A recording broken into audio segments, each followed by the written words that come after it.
4 секунди. Ну, можна вже. Да. Доброго вечора. Добрий вечір вам, малята, любі хлопчики, дівчата. Понеділок, і ми в ефірі з Вадимом Хамахою. І будемо підбивати підсумки тижня, як завжди ми робимо по понеділках. Ну, новини були різні, так. Ну, мені там частина таких новин дуже подобається.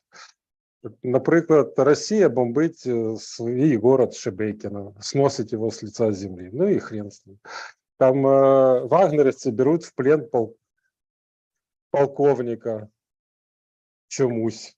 Теж російська армія, ну теж весело. Так що є і, опять же, санкції працюють. Розбомбили завод «Монокристал» у Шебекіно. Все, на 3,5 мільярда гривень, рублів, збитків у Росії. З Тамані жижений газ вже не будуть постачати. Ще 7,5% експорту жиженого газу. Санкції працюють, а кажуть, санкції не працюють. Вон працюють. Санкції українських Збройних сил працюють навіть дуже дивно. Ще розбомбити новоросійський порт і все, і зовсім буде гарно. Всі санкції запрацюють, нафту не будуть поставляти. Так що є про що казати, є про що говорити, але і погані новини. Да? Наш любимий міністр Резніков спромогся здати позиції в Новоконстантинові. Сфотографувався і прилетіла ракета після цього. Ну, якось так. А його подруга здала позиції, де знаходиться наша техніка для розмінування. Ну, теж буває. Ну, а при цьому СБУ ганяється за блогери. Ну, от так, та якось так от у нас в житті проходить все.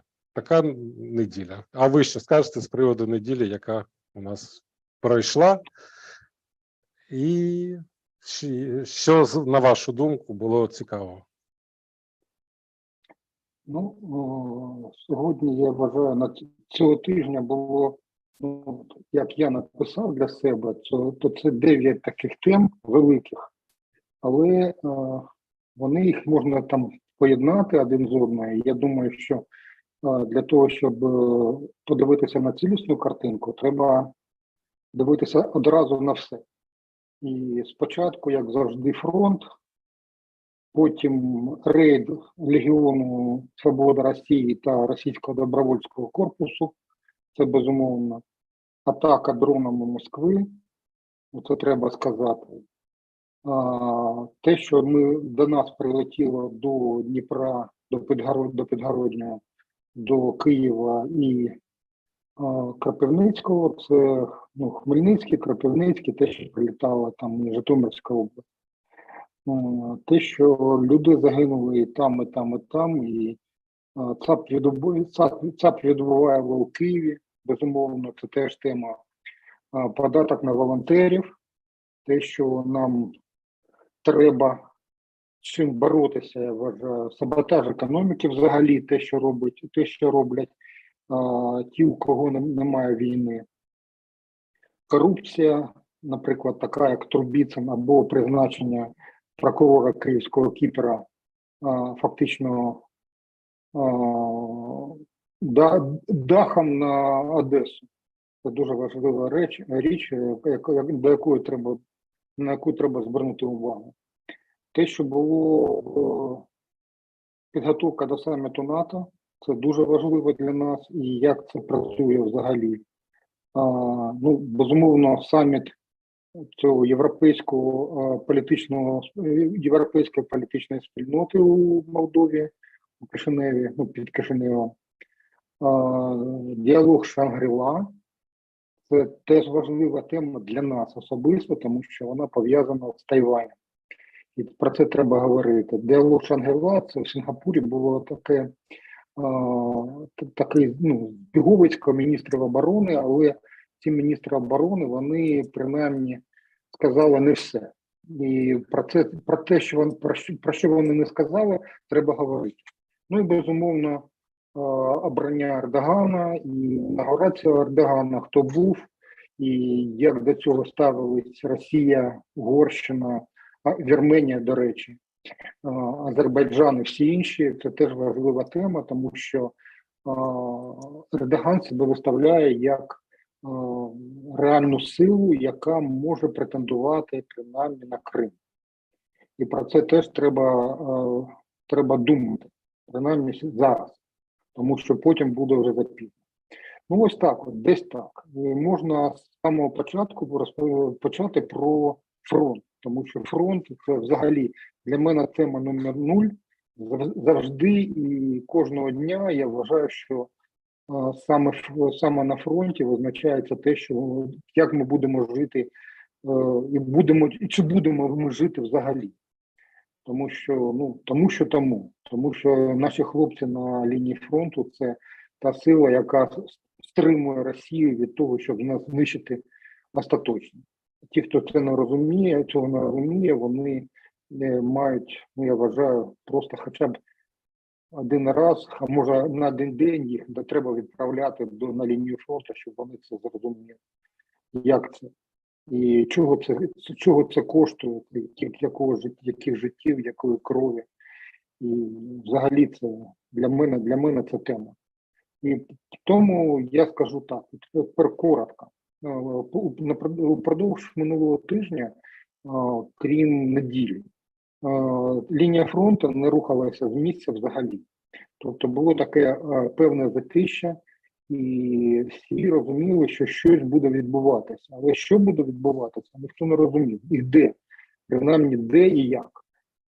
І тому для російського командування було дуже великою несподіванкою цей рейд РДК і Легіону Свободи Росії до Білгородської області. Я вважаю, що про це треба говорити, вже можна говорити. Я вважаю, що це була дуже вдала операція, дуже вдала, яка може мати наслідком для Росії, принаймні, вони дуже великі, погані наслідки, тому що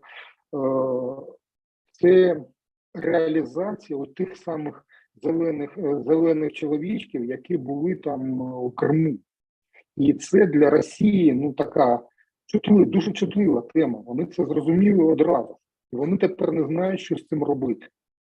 І якщо вони прийдуть далі і, наприклад, підійдуть до Білгорода, то взагалі вся концепція російська, вона починає хитати, тому що воюють насправді на території Росії. Що б там не говорили ці рибарі, там інші там бази, там меші і так далі, ці телеграм-геноканали російські, воюють там все ж таки російські громадяни. І це для них просто такий розрив шаблону. Це розрив шаблону, ба більше, вони воюють непогано. І вони вже зробили те, чого ніхто не очікував у них. Тобто вони підійшли, вони вже реально захопили цю частину території. І там я подивився на мапу Deep State, вона не відповідає дійсності, тому що навіть ці упораті рибарі, вони дають іншу картинку. А картинка така, що наші хлопці, наші партнери, я би так сказав, зелені чоловічки, вони висунули достатньо далеко, вже там не на 2-3 кілометри, а на певних місцях там вже на 15-20 кілометрів у глибину території Росії. І вони вже обстрілюють з важкої артилерії, до речі, яку вони вже захопили. Як це не смішно звучить, вони захопили її на території Росії, і вони обстрілюють мости, якими відбувалося постачання до цього регіону російських військ. І цього ніхто не очікував. Я вважаю, що цього не очікували і у нас. Ніхто, ці коментатори, які там розповідали про все, вони цього не очікували. А це реально, я не хочу нічого сказати, якщо це правда, якщо це буде розвинено далі, а це можливо цілком, я вважаю, то це буде така плюха І вони почне хитатися геть усе. І тоді вже їм не буде там часу на те, щоб дивитися на те, що відбувається на інших ділянках нашого фронту на території України. І це вже, я вважаю, що от, якщо це буде зроблено, якщо це насправді така от задумка, то це може бути переломом у війні. Певним. І цей перелом може статися дуже цікаво. Я вважаю, що наші американські друзі, вони про це не знали. От я так вважаю.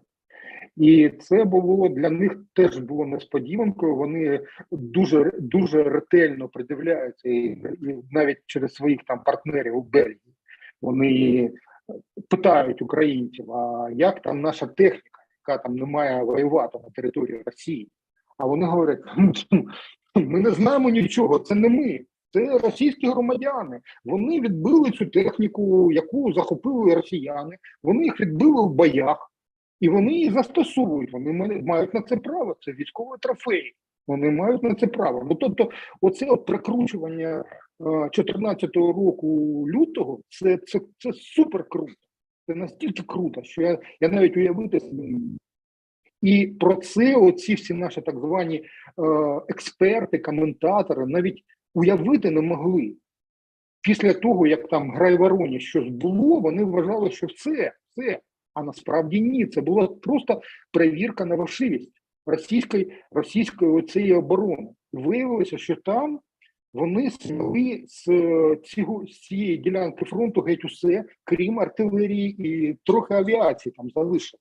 А там навіть прикриття не було. Від Грайвороні люди дійшли на ці хлопці з РДК, вони дійшли майже до сховища ядерного, яке було не прикрите нічим. Це не смішно насправді. Тобто оце от розпіздяйство, це от російське, воно спрацювало і там. І оцей план, який зараз реалізується на Білгородщині, це дуже круто.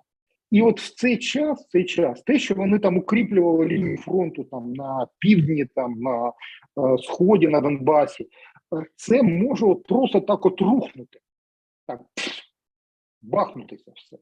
І от дивіться, минулого тижня, що там були, вони там кинули на Мар'їнку, Путін особисто дав наказ штурмувати Мар'їнку, взяти Мар'їнку взяти.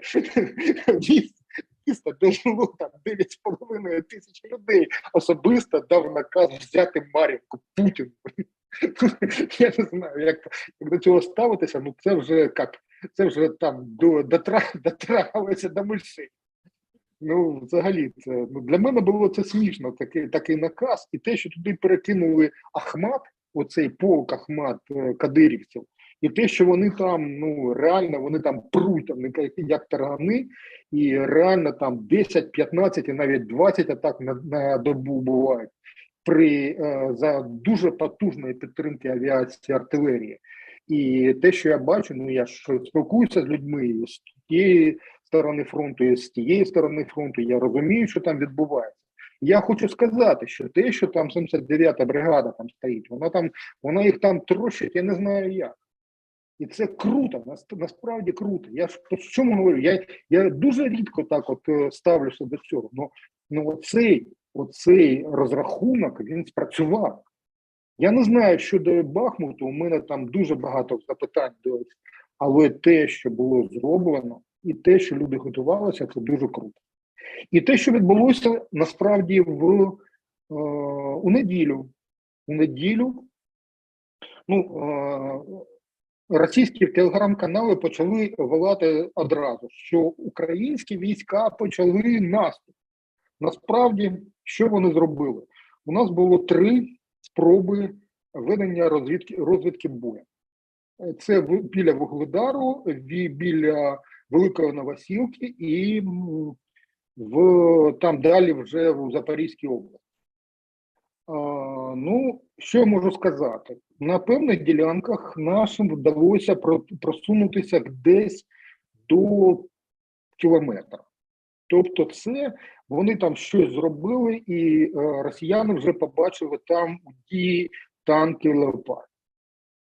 Ну, це було реально, і «Марбери». Вони вже їх побачили. І вони побачили, як вони працюють. Працюють вони непогано. Але ж радянська техніка все ж таки, ну, радянська техніка. І там вони пристріляли ділянки всі ці фронту, ну, принаймні там фронт стояв на місці десь скільки там, місяців 8, і вони пристріляли все добре, достатньо, і нашим там, ну, втрати були. Тобто наші там трохи відсунулися позаду і почали переформувати. Але чи є це наступом? От для мене це питання. Для мене це питання. Тобто я вважаю, що це розвідка боєм. А розвідка боєм для чого робиться? Для того, щоб промацати якусь ділянку. Тобто це не наступ. Якщо б це був наступ, ми б це почули. Але це не наступ, як на мене.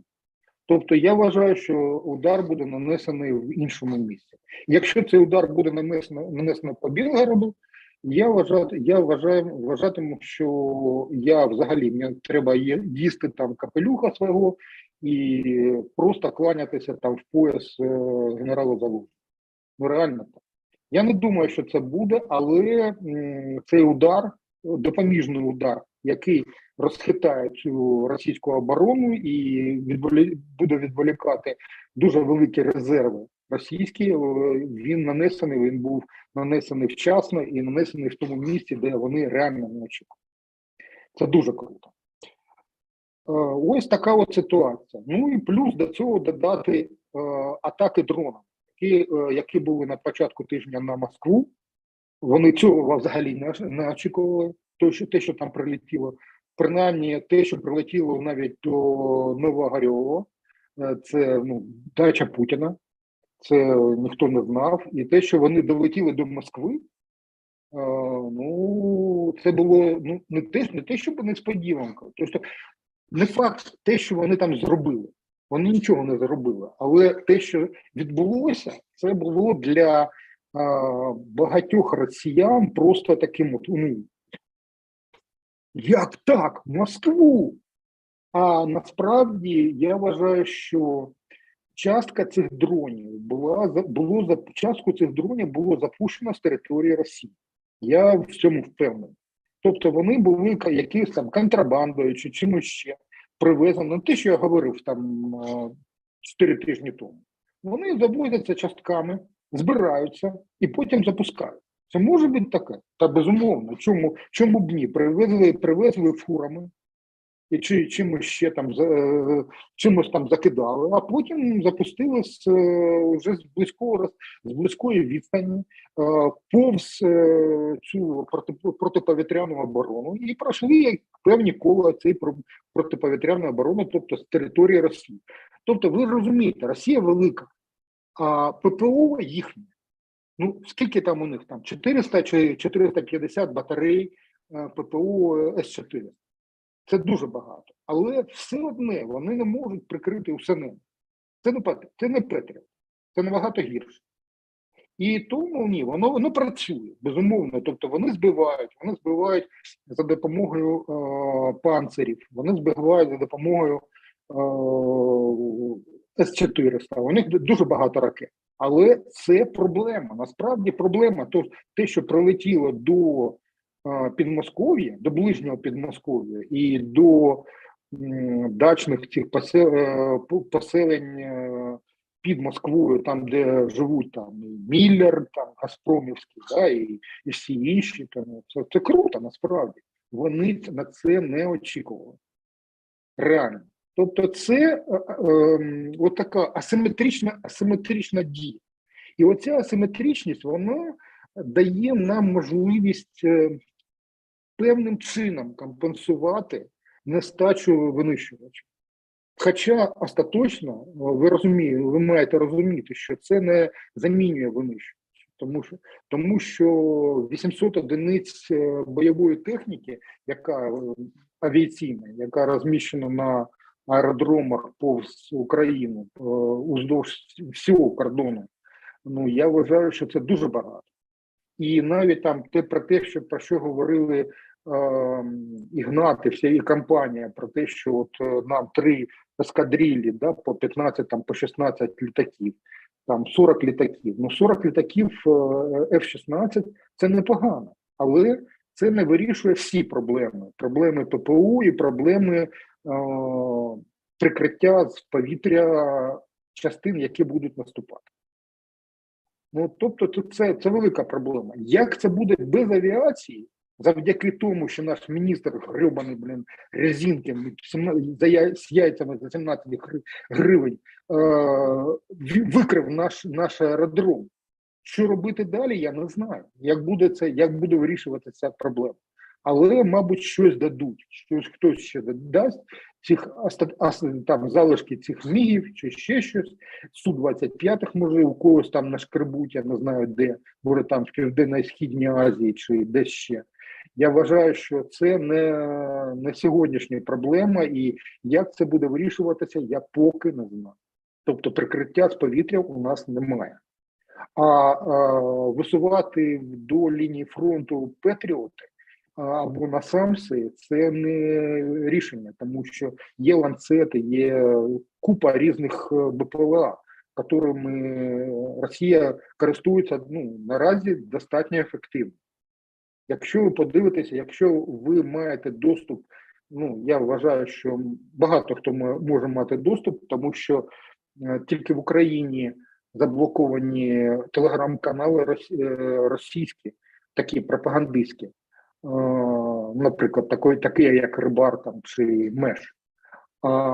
Якщо у вас є картка будь-якого оператора за кордоном України, ви можете ці канали читати. У мене така картка є, я читаю.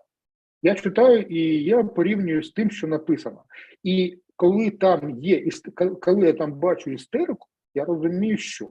І коли я там бачу певні речі, які у мене викликають занепокоєння, я про це говорю. Тому що треба дивитися про те, про що говорять. І говорять наші вороги. І того ж Стрілкова читати. Тому що Стрілков – це непогана інформація, насправді. Він критикує, але він ненавидить Україну. Але він критикує достатньо так, обґрунтовано. І критикує саме російське керівництво. І якщо воно все ж таки відбудеться зміна влади в країні Великого Хула, то ті, хто прийдуть до влади наступні, будуть набагато гірші за Путіна, повірте мені. Набагато гірші. Вони вже розумніші, вони вже мають досвід війни, і вони знають, що робити. Вони не будуть там стек, якісь там документи читати, які їм підготували. Вони полізуть в інтернет і все побачать, повірте мені. Там все круто буде. Тому для нас, як це не смішно виглядає, для нас Путін не гірший варіант наразі. Тому що Путіну готують матеріали певні люди. А Путін сам не в змозі залізти в інтернет і подивитися. Він навіть не знає, йому може і телебачення йому окремо робить, я не знаю. Тобто він довіряє певним людям, певному оточенню, які йому дають якусь картинку, таку теплу ванну. І оцю теплу ванну ми маємо зберігати. Тому що якщо буде ця тепла ванна, він не буде знати всієї інформації. І це дуже добре для нас. А якщо тут уявіть собі, що якщо до влади прийде така тварюка, як Пригожин, наприклад, це буде для України, це буде набагато гірше, ніж те, що там Путін. Або Патрушев. Патрушев ні, Пригожин гірше. Набагато гірше Пригожин. І ось, говорю, ви уявіть собі, що буде. Тобто вони мають дуже такий крутий досвід ведення воєнних дій. І вони будуть робити ті кроки, які їм потрібні. Вони зараз вже роблять дуже багато чого, що дало їм можливість завдавати по нас ракетні і дронові удари. Ви от подивіться, нам там ці так звані експерти розповідали, що ось, і вже ракети закінчаться, і дронів вже у них немає, і взагалі нічого не буде. Скільки до нас калібрів прилетіло? А їх Х-101, ну, це нові ракети. Вони там були виготовлені, їх було виготовлено, от ті, які прилетіли до нас у травні, їх було виготовлено коли? У квітні. Тобто це нові ракети з новими з новими компонентами, які було привезено з Заходу. Тим паралельним імпортом, там, чимось ще, там в валізах везли, але вони це везли, і вони це привезли, і вони це поставили. А залізо вони вміють робити. Вони вміють робити снаряди, у них є всі компоненти для виробництва снарядів, у них є всі компоненти, ну, як, крім там електроніки, для виробництва ракет, у них все є. У дронів теж, вони друкують на 3D-принтерах планери. Вони вже це налагодили все перед виробництвом. І саме тому для нас оця ситуація, я сказав, що висування на передову таких систем, так як IRIS-T або NASAMS, це те ж саме, що їх просто викинути, тому що їх просто позбивають. Ну, така от ситуація. Тобто тут треба, щось там робиться. Я не хочу там, я не працюю в Генеральному штабі, але я можу оцінювати цю ситуацію за інформацією, яку маю. Але я маю, певну інформацію, я маю, не всю. Тобто в мене є якісь там шматки цієї інформації. Я думаю, що ні у кого немає, крім у офіцерів, певного кола офіцерів Генерального штабу. Навіть, я думаю, до Зеленського доноситься геть не все. Тому що йому не треба знати певні речі. Навіщо? Це може десь сказати щось не те. От як там Резінкін, міністр. Ну, така от ситуація. Тобто, щоб ви розуміли, що те, що відбувається, воно дуже складне. Оця от картинка, вона дуже складна. І вона змінюється, я б так сказав, для нас вона не дуже. Чому? Тому що кількість російських дронів дуже велика. І ці дрони камікадзе, зокрема малі дрони, вони ними користуються, і їх вже багато. От що б там не говорили там наші пропагандони з цих марафонів, вони ніколи не скажуть, що я там з людьми спілкуюся на передовій, і вони говорять, то прилітає, ці ланцети прилітають, щодня прилітають.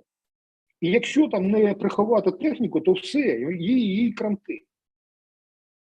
А якщо в наступі, якщо наступ, це ж ви маєте розуміти, що наступ буде по степам. Тобто вся оця територія – це степ. Від Луганщини до Миколаївщини. Це степ. І от по цьому степу будуть йти танки. Танки, техніка важка. І їм немає де сховати. І от тут будуть працювати дрони. Якщо у нас немає засобів збивання цих дронів, то ми будемо мати дуже великі втрати техніки. І вся ця кампанія, яку там нам розповідають про контрнаступ, вона може завершитися дуже швидко. Тобто це проблеми. Це проблеми, і як вони будуть вирішувати, я наразі не знаю. Просто не знаю. Я не можу там сказати, що буде реально. Тому що від цього залежить, це рішення, яке ухвалюють все ж таки в Генштабі. Вони якось там оцінюють, я вважаю, що ці люди мають багато клепок у голові, яких немає у наших противників. Добре, це підвели таку риску. Тепер про атаки Києва і всіх інших міст. От подивіться, те, що відбувається в Києві, наприклад. У нас минулого разу збили майже все, крім 2 дронів, які прилетіли до заводу Imperial Tobacco. Майже все збили. Але якщо подивитися на Житомирську область, на Кропивницький, на Дніпро, вони не прикриті так. І прикрити це, ну треба дуже багато батарей. І не тільки ППО, а багато ешелонованої оборони. Тобто має бути принаймні трьохшарова оборона. Ну, як за теорією, і це практика доводить, що треба спочатку там дальні якісь речі, які там збивають на підльоті, далі там є середнього радіусу дії, і ближнього там такі, як танки Гепард зенитні, чи може там кулеметні якісь там тачанки наші, які там стоять з двома спареними кулеметами. Тобто це, ну і плюс ПЗРК, звичайно. І оце має захистити певним чином наші городи, наші міста. Але, якщо подивитися, що відбулося у Дніпрі, коли там у п'ятницю, коли прилетіла до Підгороднього там ракета, яка там влучила, і ніхто не мог сказати, що це за ракета, коли вона прилетіла, і коли там була повітряна тривога, але за пару хвилин воно прилетіло. Тобто це могла бути, скоріш за все, це була балістична ракета. І її нема чим було збивати. Ну як вона падає зверху і все. І якщо немає Петріота, то сам Мамба італійські ще не прийшли, то все, то це прилітає. От подивіться, така ситуація. Те, що відбувається наразі на Південному, на Південмаші, де все ж таки щось там сховали під землею. І це реально спрацьовує. Але ж це не всюди. Тобто у нас десь наші дрони теж виготовляють. Те, що літає туди, воно десь виготовляє. Там не тільки там західні дрони, там є і наші, які приходять. І це десь виготовляє. Але ми не можемо захистити всю територію. Реально. Ми навіть не можемо захистити наше літовище, де розташовані наші літаки. І ось така ситуація. Без авіації ми не переможемо. І ось те, що прилетіли балістичні ракети до Києва, які влучили там, де загинуло у нас 3 людини, і з них двоє дітей в Деснянському районі, це взагалі це треш. Це треш. Тому що навіть не в тому, що якщо б люди залишилися вдома, вони б вціліли. А вони побігли, тому що так треба. Я розумію, що так треба, да. Те, що охоронець не відчинив там ці двері цього притулку, то це може бути там, я вважаю так, що не може бути, щоб ця людина, охоронець, звичайний охоронець там 60 з гаком років, щоб він це зробив без команди згори. Я не вірю в це. Хоч ти мене вбий. Не вірю я в це. А кому давали у цій поліклініці, керівництво цієї поліклініки, хто давав наказ? Та, безумовно, районна державна адміністрація. І хто за це відповідає? Оці люди, які сидять, яких призначено Офісом Президента.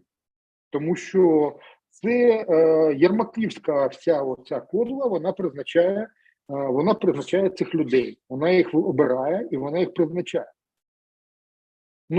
Безумовно, тут і керівник Київської воєнної адміністрації має до цього певне відношення Попко, тому що саме на ньому ця відповідальність лежить. І на Кличку, але все ж таки, Кличко сказав, от ми там 1 мільярд 200 мільйонів гривень ми дали на облаштування притулків і сховищ. І де ці гроші? Я взагалі вважаю, що, може, цих грошей ніхто і не побачив. Тобто їх просто тупо вкрали. Це нормально, да? Такі. І вкрали їх на рівні районних адміністрацій. Солом'янської, отої самої там, Деснянської, Дніпровської. А хто там керівники цих організацій, адміністрацій? А всі ці призначенці, там хто там в Оболонській, там цей безмозглої, да, депутатки, там фонд той Оболонь, да, наша рідна Оболонь, там цей фонд. Про нього зараз скажу. Чи, наприклад, там від Лесі, так званої Забуранної, да, там, і там друг її керівник адміністрації Дніпровської. Ну, там нема де печатку ставити. І взагалі більшість цих людей це призначенці колективного Зеленського. Але призначили ЦАПом відбувайлом тільки одного охоронця. Хоча мають там сидіти всі, починаючи від цього охоронця, який реально злочинний наказ був не відчиняти. Це був злочинний, і він мав цього не виконати. Його б звільнили б, ну, може, і зараз не сидів би в СІЗО. І от така ситуація зараз. І вони там таку бурхливу діяльність розвинули. Там Зеленський, ось цих там нокаут, там ми дамо. А я вважаю, що вони вже вийшли на себе. Ну, в будь-якій ситуації, якщо влада починає щось розшукувати, головне не вийти на це. А вони вже вийшли. От вийшли.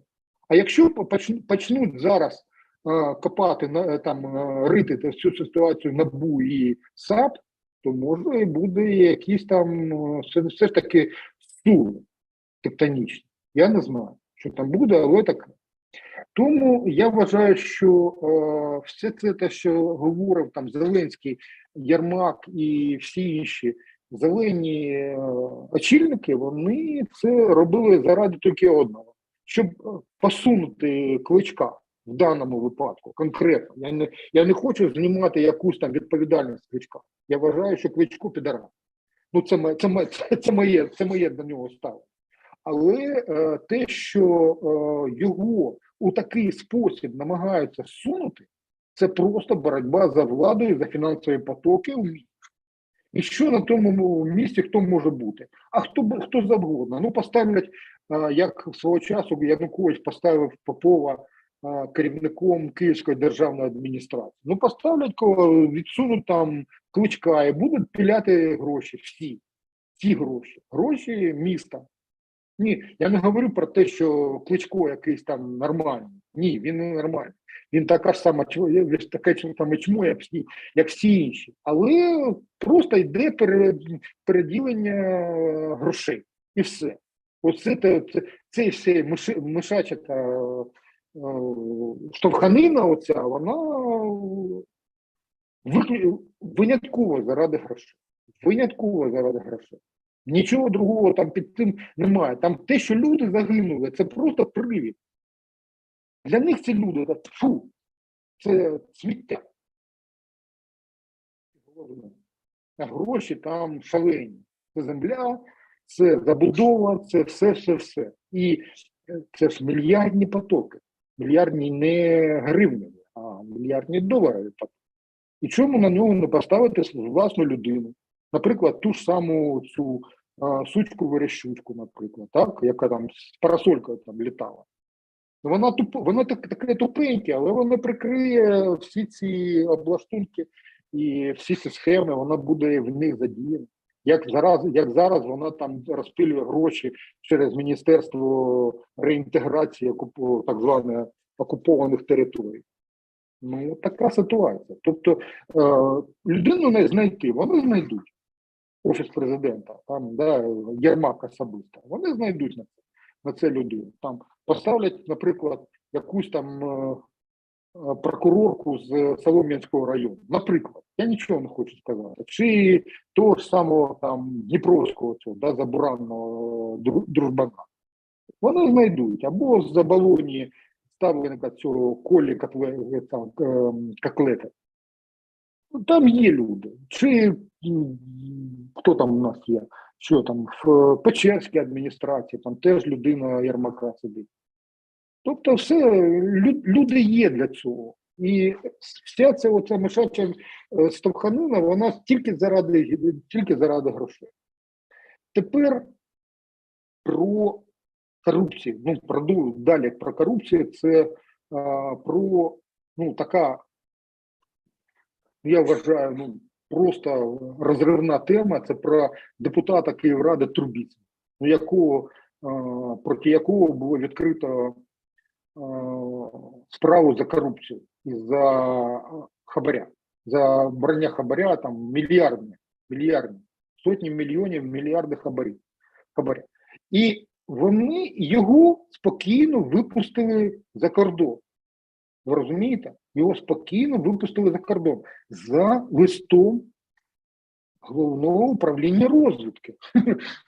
Це не смішно насправді. Вони підмахнули це, тому що до них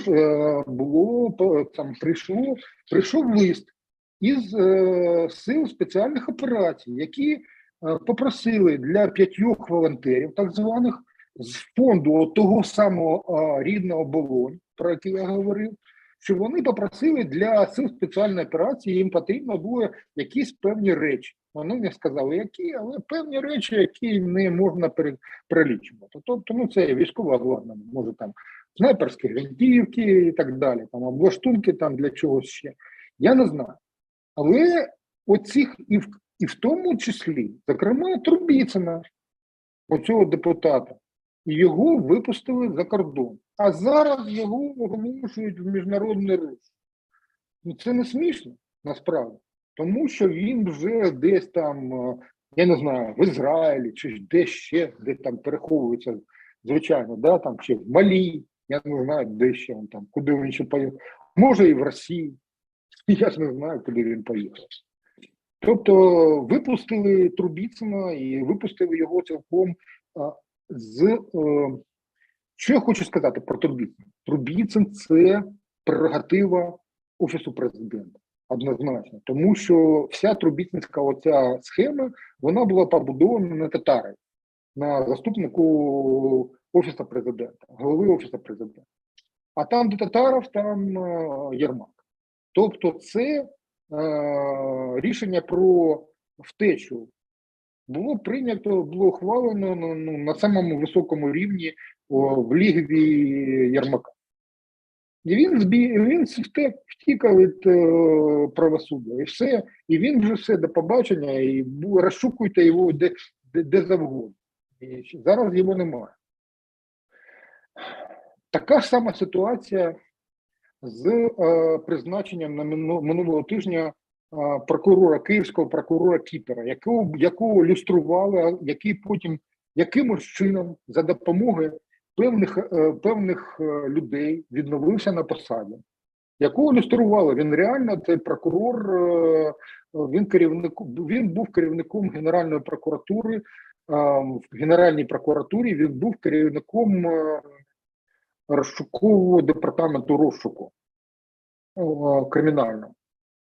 Тобто вона така людина, від якого там багато чого залежить. І гроші там шалені. Це доларовий мільйонер. Нормально. Да і його такого, те, що відбувалося в Києві, все бачать і знають всі. І таку людину призначено керівником чи не такої критично фінансово поточної Одеської обласної державної адміністрації. Так от уявіть. Тобто рівень рішень і рівень із кого призначають. Те, що воно замазане по саме не балуйся, це безумовно. Але що таке Кіпер? Кіпер – це людина, яка замарана всюди. І яка буде виконувати будь-яку забаганку тих, хто його призначив. Я думаю, що от в Одесі є певні там чутки, що Кіпера планують на місце Труханова. Чому б ні? Така ж цінна людина, чому не на Труханов? Тим більше Одеса такі ласий шмат грошей. Чому б не призначити, наприклад? Хоча я вважаю, що керівник облдержадміністрації матиме набагато більше важелі впливу на ситуацію, на фінансову, принаймні, на фінансовий поток. Тобто митниця одеська, да, там, де ці відмиваються мільярди доларів на збіжжі і на експорті сільгосппродуктів, там дуже круте місце. І туди ставлять кого? Ставлять власну людину. Ну і ще одна така минулого тижня була річ, на яку я теж звернув увагу, коли міністр освіти Лісовий і голова парламентської профільної комісії Бабак відмовилися від наукових ступенів. Вони відмовилися, але вони відставку не подали. Чому? Ну, насправді, це визнання того, що вони ці дипломи купили. Ну, дипломи, ці ступені наукові, вони їх купили. Ну, визнання про це. Ну, як ти вимовляєшся, тобто ти не вартий цього ступеня наукового. Тобто це проблема доброчесності. І ці люди спокійно просто скажуть, ну, ми відмовляємося. Ну, відмовилися, пішли, не все. Ой, який там вчинок такий крутий. Ну, ви що? А де, до речі, де от той самий Резниченко, який там відмивав, да, в Дніпропетровській державній обладміністрації відмивав гроші? Де там очільник Запорізької адміністрації, де всі інші, да, де Тимошенник, який з Офісу президента був викинутий саме за це? Де вони всі? А вони просто пішли, нічого проти них немає. Да? Голік там був такий, ну дуже така крута людина, яка там сиділа на великому крадівництві. Нікого немає, нікого не знайшли, да? всі при справах. Тобто це, от те, що відбувається, це спроба перемкнути от спочатку одне, потім друге, потім третє, для того, щоб увагу відволікти від оцих лох не мамонт, лох не вимре. Оцих лохів, нас, тобто, відволікти увагу від головних тем. От для чого це відбувається? Ну, для того відбувається. Тобто така ситуація. І така ж сама справа, наприклад, з дронами.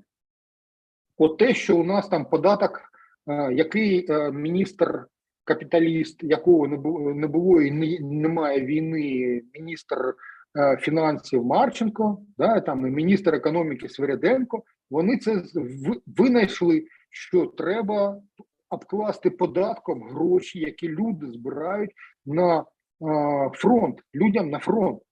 Волонтери збирають, і не тільки волонтери, а просто звичайні люди своїм родичам, тому що вся техніка автомобільна, все там, ну, вся амуніція майже, вони купують за власні гроші, бензин, да, все те, що на фронті, все купується власним коштом. І от ці гроші, вони вирішили обкласти податком. І у неділю Кабінет міністрів видає таку постанову, що треба от з певних зборів на дрони треба зняти оцей податок. З іншого не треба. Ні з автівок, ні з там чого, ні з запчастин, нічого, ні з комплектів, нічого не треба більше. А все інше, то це дрони, це тільки частка, маленька частка. Тобто не вирішення проблем, не розв'язання проблем, а її ускладнення. І ускладнення цілеспрямоване. Тобто це, я вважаю, що це є саботажем під час війни. Тому що наразі люди почали обговорювати, а що робити з цим подарунком від влади. Ну, насправді, замість того, щоб допомагати хлопцям, ну, які на фронті, вони тепер думають, там, чухають ріпу і думають, як це від цих грошей якось сховати. готівку їх перевести, або ще якось, щоб на це, оці загребущі ці руки, щоб вони до них не дотягнулися. Це гроші, які вже чисті, які вже обкладені були податками, і з яких люди вже податки заплатили.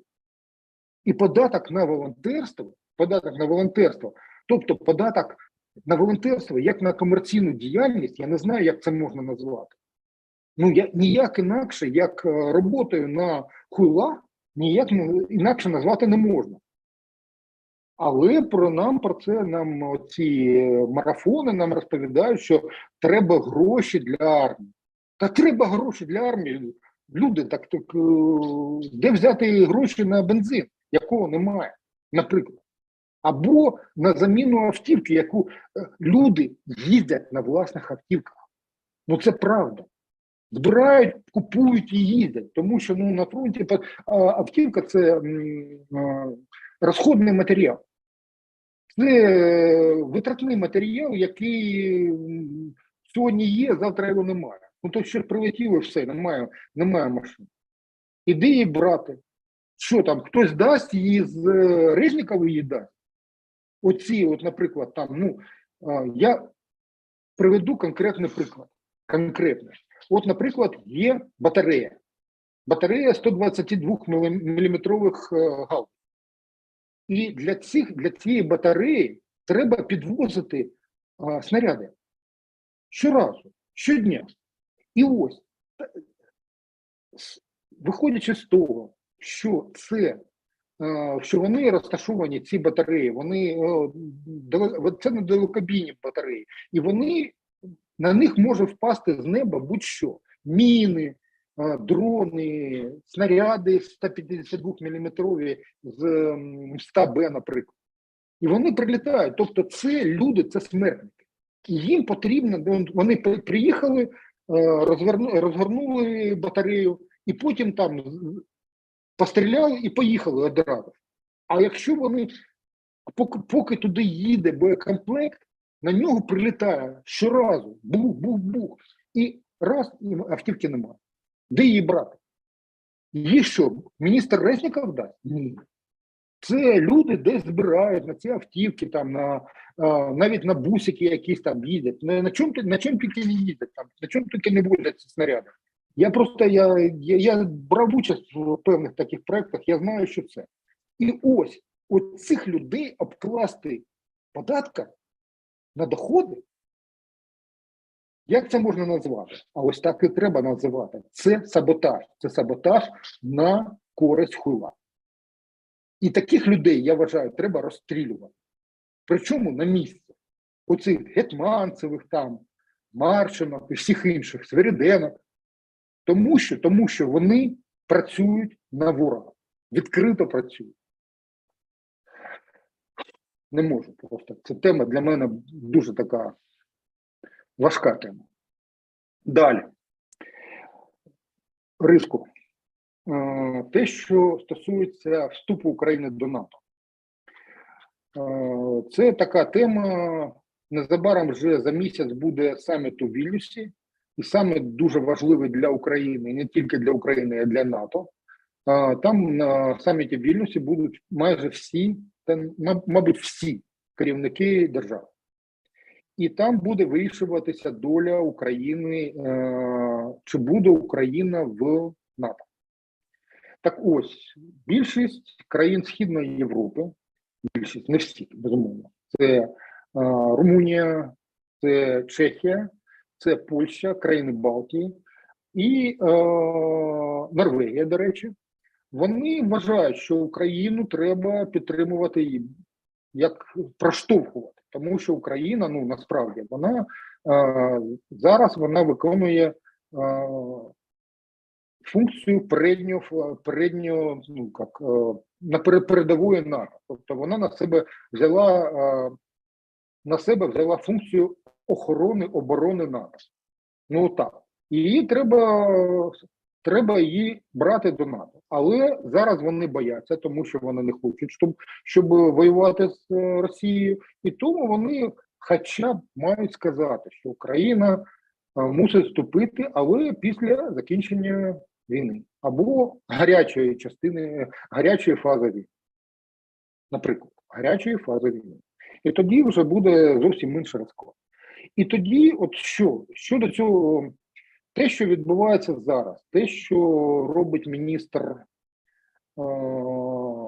закордонних справ Кулеба, те, що роблять певні посли українські, те, що робить президент Зеленський, вони це проштовхують, пропихують, я не знаю, там не просувають навіть, вони ногами це, і вони на цьому наполягають. І це, мабуть, це єдиний спосіб це просунути хоча б як. Тому що якщо це не штовхати, нічого не буде. І тут оце саме те, про що я говорю щоразу, що хуцпа спрацьовує, тому що оці не риба, не м'ясо, оці так звані лідери, вони бояться, вони залежать від власних виборців, і вони не можуть ухвалювати якісь певні речі, які виборці не схвалюють самі. І тому це проштовхування такого порядку денного – це дуже крута тема. Те, що робить, я взагалі критикую Зеленського дуже сильно і вважаю, що він просто декламатор текстів, які йому пишуть спічрайтери. Але оця хуцпа дає, все ж таки дає якусь можливість просунути цю тему нашу. Тому що НАТО реально, на НАТО Путін не нападає. Якщо Україна стане членом НАТО, то це, хоча б якусь частку забезпечить. Те, що вимагають від Заходу, щоб Україні надали як певні гарантії безпеки, які можуть нам дати гарантії безпеки? От ви зрозумієте, якщо будь-які гарантії безпеки можуть закінчитися тим, що між НАТО і Росією розпочнеться війна. Які можуть бути гарантії безпеки? І тут такий собі міністр оборони Великої Британії Уоллес, він сказав так. Не треба давати якихось зайвих завищених обіцянок Україні і всім іншим теж.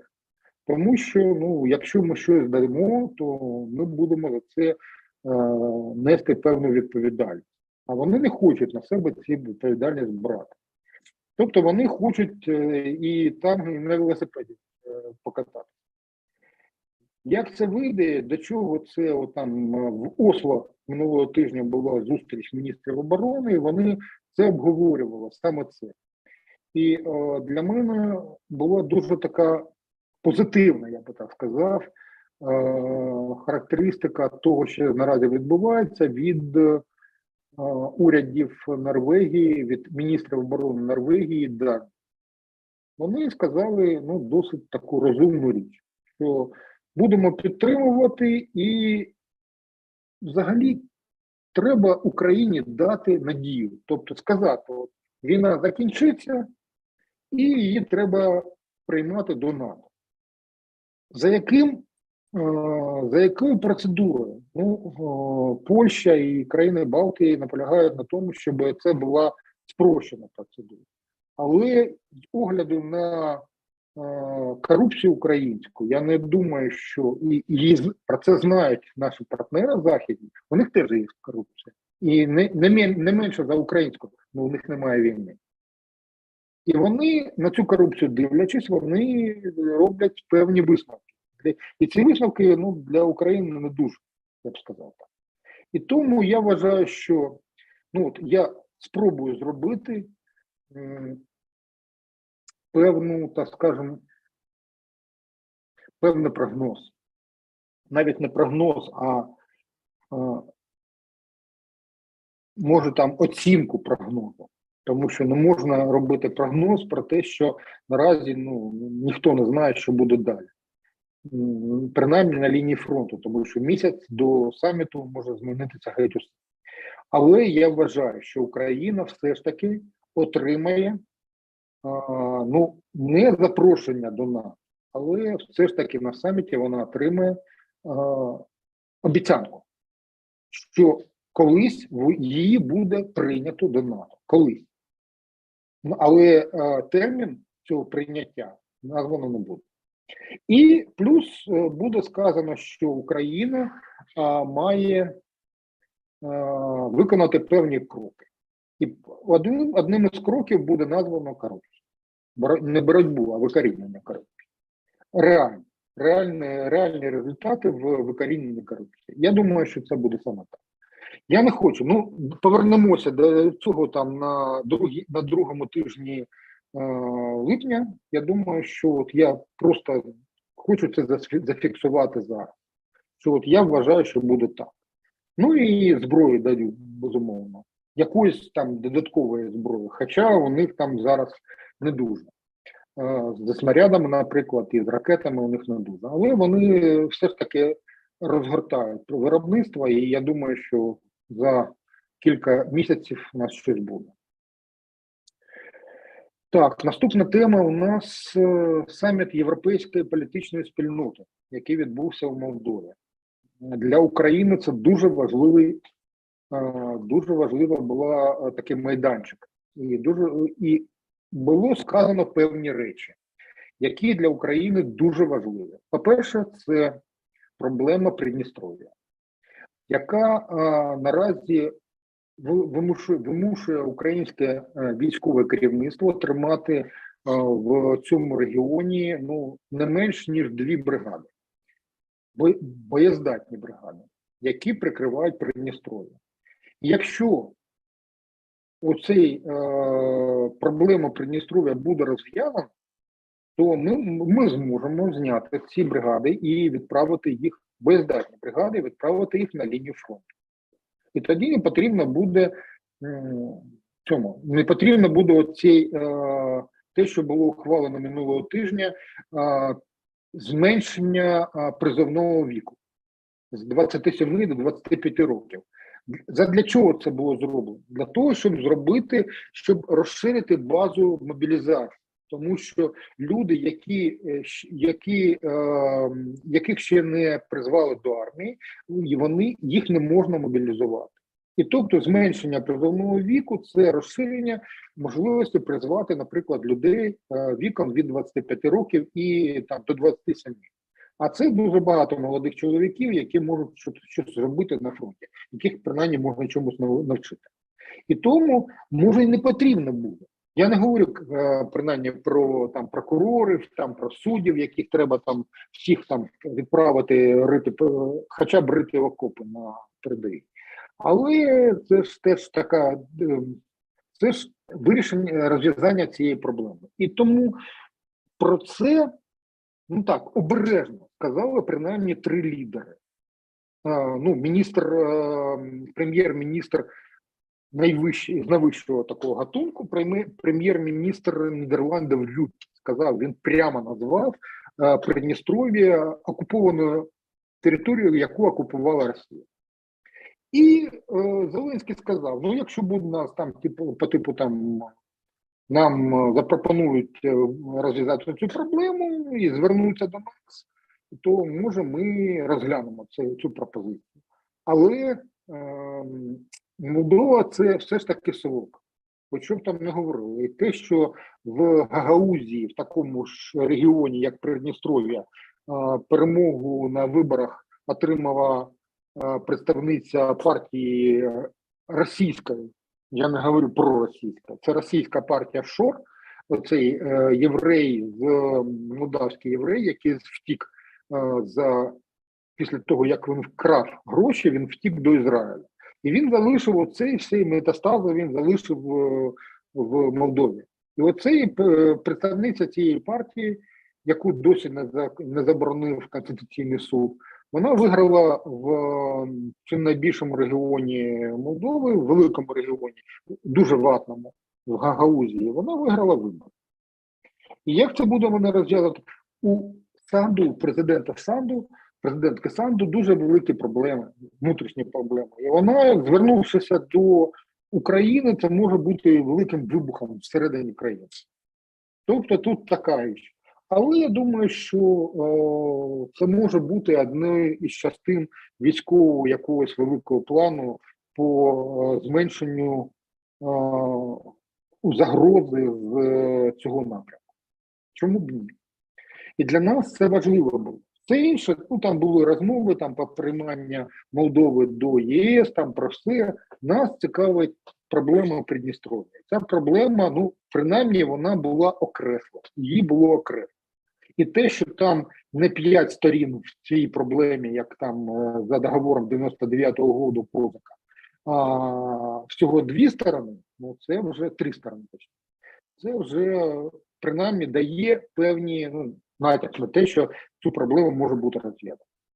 Ну і остання, передостання річ, це треба про це сказати обов'язково. Минулого тижня в Сінгапурі відбулася дуже велике збіговисько, так званий міжнародний безпековий форум «Діалог Шангрі-Ла».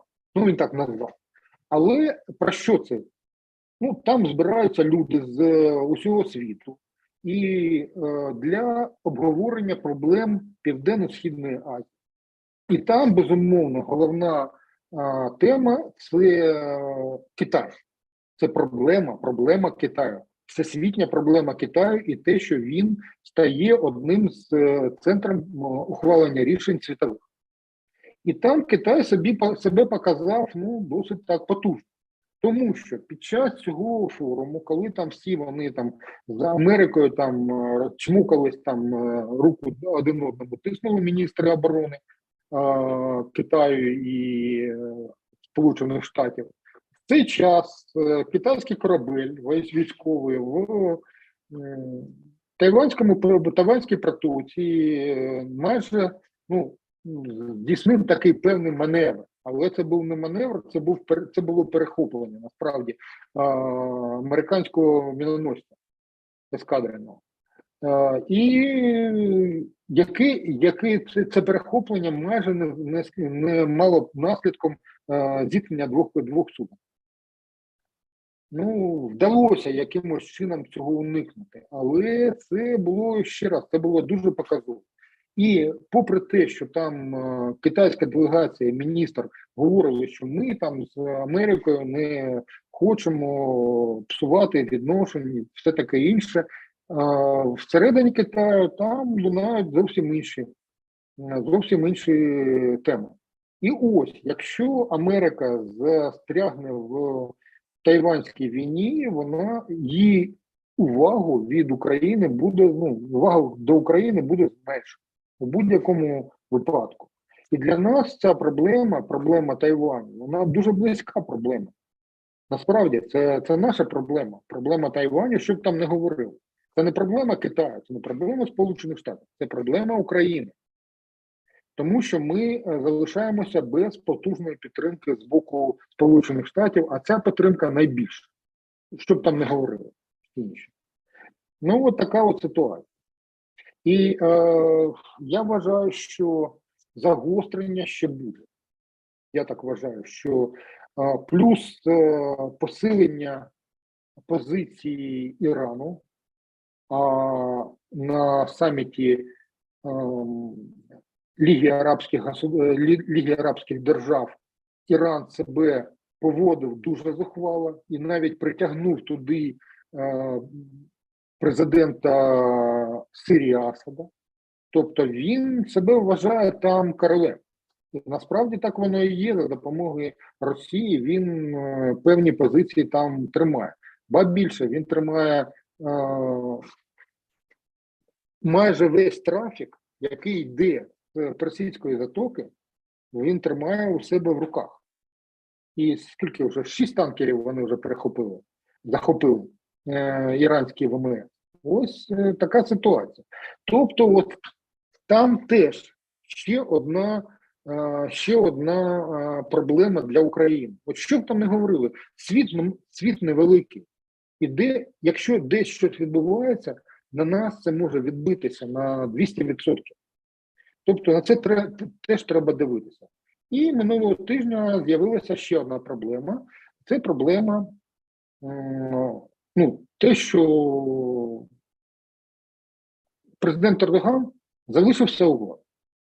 Залишився президентом. Як це він зробив? Завдяки потужній підтримці Путіна. Однозначно. І про це сказав, ну, відверто сказав прем'єр-міністр Угорщини Орбан. Він сказав, що для Угорщини, ну тобто для Росії, це прямо як ковток свіжого повітря. Те, що Ердоган виграв вибори. Ну, я вважаю, що це такий від Путіна такий, ну, пасаран, це класно. Але для нас це, на це треба дивитися, ну, з певною обережністю. Тому що ми розуміємо, хто такий Ердоган, ми розуміємо, що він купує і нафту російську, і українське крадене зерно, зокрема. Він торгує з усіма.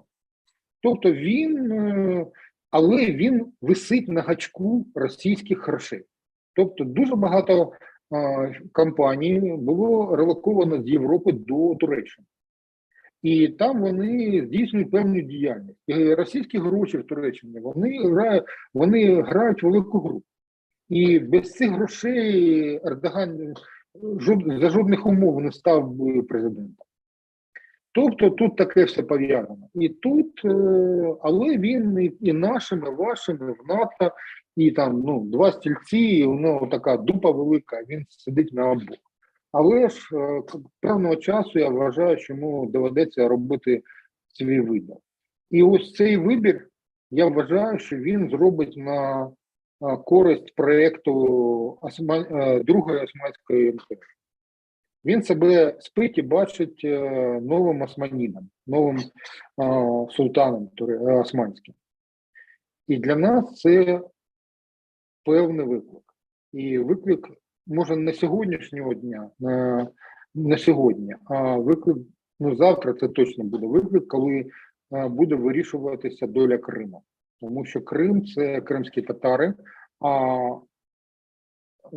Ердоган, я вважаю, що він буде робити певні кроки для того, щоб закріпитися в Криму. Що б там не говорили, там, що про нам там кримські татари нам розповідають, що ні, цього не буде ніколи. І кримські татари – це молодші брати турків. І любимі, ну як, улюблені брати. Тобто, на відміну від азербайджанців, це улюблені брати. І вони будуть їх захищати. Певним чином, ну, вони це роблять. Але коли буде розмова про Крим, там Ердоган теж скаже своє слово. Я думаю, що це буде вже незабаром. І коли буде вирішуватися вирішуватися питання про деокупацію Криму, там слово Ердогана буде не останнє. Ну, я так вважаю. Ну і про це ж свідчить те, що Ердоган є ну, певним гарантом тієї самої диверсійної операції Кремля проти України, яка має назву Чорноморська зернова ініціатива.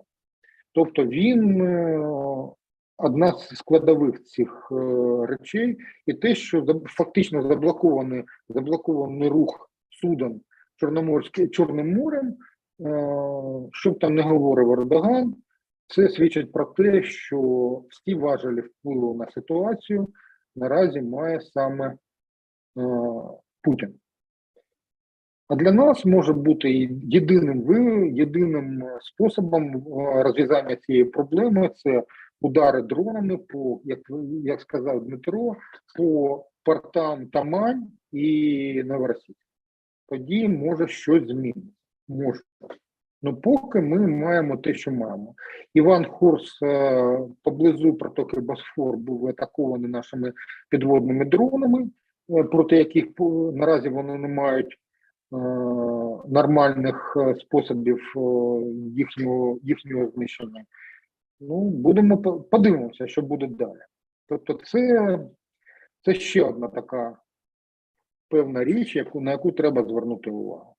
Ну, от така от суперечлива, дуже суперечливий тиждень, дуже суперечлива картинка, але вона для мене Я сказав, що з огляду на те, що відбувається на Білгородщині і в районі Вугледару і Великої Новосілки, все ж таки якось надихає на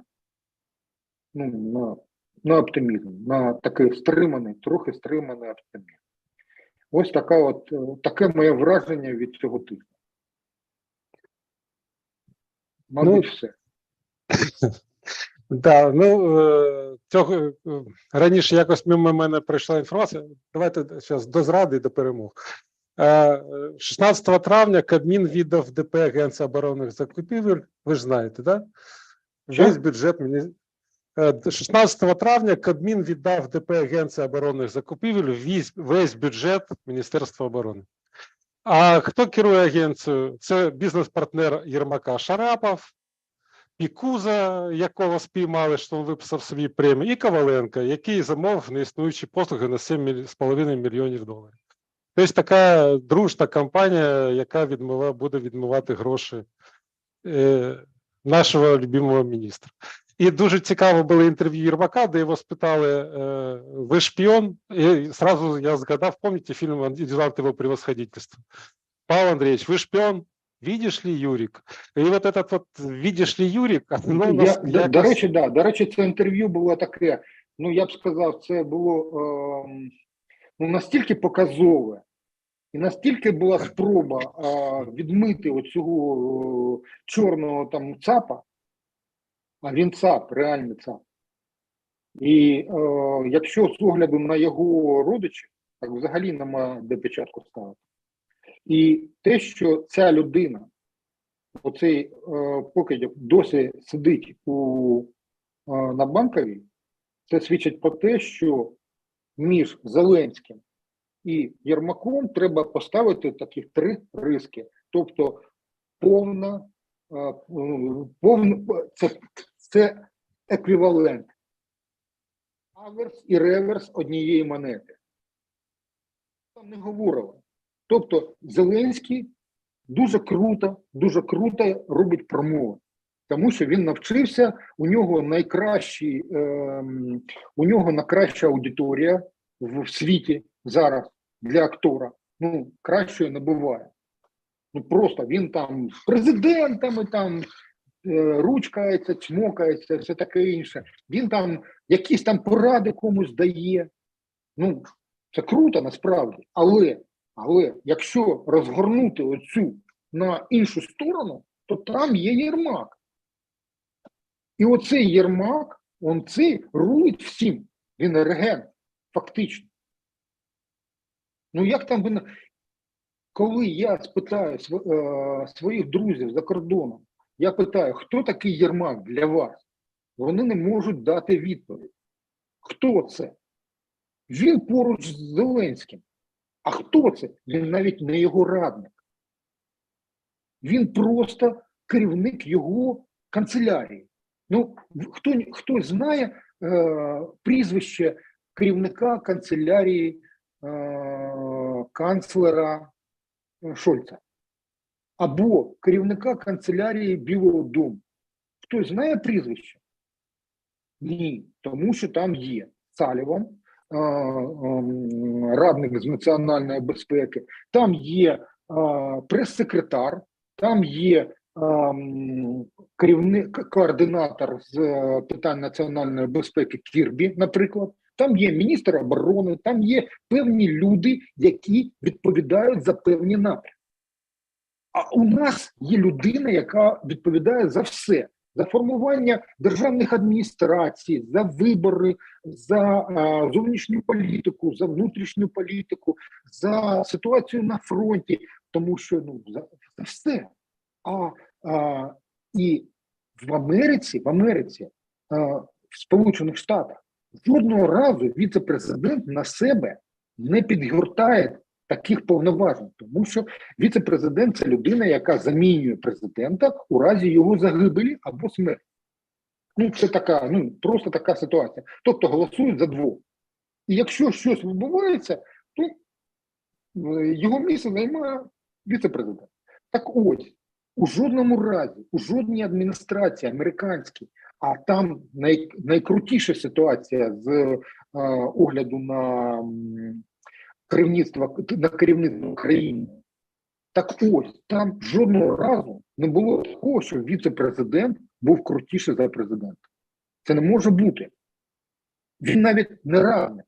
Він його підстраховує. І все. Це страхувальник. А у нас це людина номер один. Тому що людина, яка говорить, це нічого. Це ніхто. А людина, яка діє, це все. Діє. Жодних наказів Зеленського ніхто не виконує. Ну, подивіться, Зеленський дав команду перевірити там те. А до кого приходять? Кому, перед ким тримають відповідь? Перед Єрмаком приходять до Президента і звітують перед Зеленським, тому що в голові він там обіймається міжнародними справами. Ну, це його парафія, міжнародні справи. Ну, а все інше вирішує Єрмак. Тобто, але я просто хочу наголосити, якщо Єрмака не буде, то завтра про нього не знає ніхто. Я не наголошую. Єрмак – це не мастер, це не Медведчук. Насправді, і навіть не Єрмак. Йому потрібно його візде, і він буде ніхто. Так ось до цього, чому цього не відбулося досі? Тому що наші партнери західні, вони, я так, ну, на мою думку, вони все ж таки побоюються, що ця корупційна конструкція, вона просто впаде отак от. І все. Тому що у нас країна збудована на корупції. І оцей верхівкою з корупції є Єрмак. Як би все. То що ж, будемо на цьому закінчувати. Ну, з іншого боку, нужно ж на чомусь оптимістичному закінчити. Починаються дуже цікаві процеси все ж на Росії, і недільний виступ Затуліна, цього покидька, який почав, а був одним із тих, хто започаткував і захоплення Криму ще з 90-х років. Людина, якою було заборонено в'їзд до України ще у 96-му році. Тобто, і цей покидьок виступає відкрито, розміщає стенограму свого виступу у себе на сайті, і це все розходиться, і він каже, що все. СВО провалилося. Дмитре, це те, про що я говорив, що якщо для нас наразі Путін найкращий варіант, тому що вони інші, вони розумніші. І оце це проблема. І тому, але те, що відбувається на болотах, от саме у Лоптів, це, ну, видихає реально. Я вважаю, що дай Боже, щоб наші хлопці в Білгородщині там Шухеру навели, якнайбільше, щоб там все там отаке було. Дуже це правильно. Так, ну що ж, тоді будемо сьогодні закінчувати. Наступного тижня будуть нові теми, і подивимося, як будуть розгортатись події, які почалися вже сьогодні або вчора. І зустрінемось наступного тижня. І на цьому ми сьогодні закінчимо. Велике дякую, Вадиме. Майже 1,5 години проговорили. Ну що ж, ну подій все ж таки було достатньо багато і було про що поговорити. Тому дякуємо і до зустрічі наступного тижня.